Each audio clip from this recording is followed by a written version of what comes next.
Hey everyone, we are back with even more new movie coverage. I got to check out the new thriller, Paradise Cove. Paradise Cove is a throwback thriller directed by Martin Guigui. It stars Todd Grinnell, Kristin Bauer van Straten, and Mena Suvari.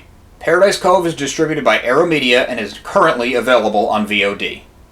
Knox Bannett, played by Grinnell, and his wife Bree, played by Bauer van Straten, inherit a Malibu beach house from Knox's now deceased mother.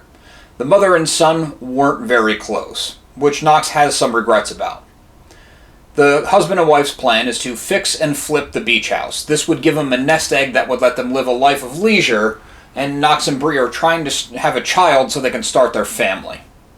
Flipping a beach house in Malibu, once you actually acquire a beach house in Malibu, should be a home run. It's a dream deal for any property investor. Except this one comes with quite a few complications.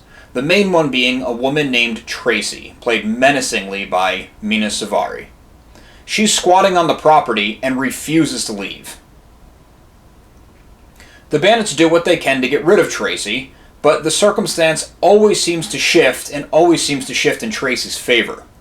Paradise Cove does a pretty good job of setting the stage for a tight thriller. The husband and wife dynamic is well defined. Their goal is clear, and it seems like they're on the right track. Tracy's character, or the character of Tracy, is even sympathetic to an extent, despite the fact that she's more or less the villain of the movie. Or is she? Unfortunately, once that stage is set, things never really seem to take off. The movie feels like it gets stuck on some elements while not exploring what would have been, in my opinion anyway, more interesting ones. There's a feeling of diminishing returns, and the stakes don't really increase as the story moves forward. There's some more glaring plot holes that felt forced and kind of took me out of the movie, even for the intentionally overly dramatic setup we, as an audience, were given. A couple of the seemingly endless ways the couple is unable to get rid of Tracy feel a little half-baked, and some of the hurdles in the house-flipping side of things just don't pan out in a real-world setting. There was also the constant out that the main characters have, one that the movie establishes quite a few times, but the leads never consider it when they're getting towards the end of their rope. I also felt a little uneasy after the credits rolled. There's a well-executed finale to the movie, despite its flaws, that could have paid off even larger if some of those flaws were ironed out a little bit more. I won't get into spoilers, but it occurred to me, after all was said and done, that the bandits were punished pretty severely, yet they hadn't really done anything wrong. They inherited the house. They had nothing to do with whatever drama may or may not have came before. And they were decently patient while dealing with, from their point of view, was a crazy homeless squatter who broke in multiple times. I wasn't sure why karma was so horrible to the bandits. I never felt like they deserved what they got. None of the cast does a bad job in the work. That needs to be said. All the actors do good in their roles.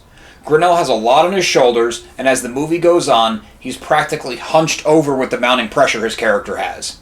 Bauer van Straten is also dealing with a lot. Her character is going through hormone therapies to help the couple conceive. This is a role that could have easily been a scenery chewer, but Bauer van Straten finds just the right of emotional swing to bring without going Nick Cage crazy. Mena Suvari is also great at towing the line of crazy without crossing that line. There's plenty of really solidly good ingredients in Paradise Cove. Just for me, they didn't always blend into the best result they might have. It's shot well, the actors are solid, the location is gorgeous, so if you're looking for a thriller, Paradise Cove is now available on VOD. Thanks for watching. Be sure to check out our channel for more new movie coverage and interviews. I've been saying it over and over, and you're probably sick of it by now, but we have so much lined up for you, I cannot post it fast enough.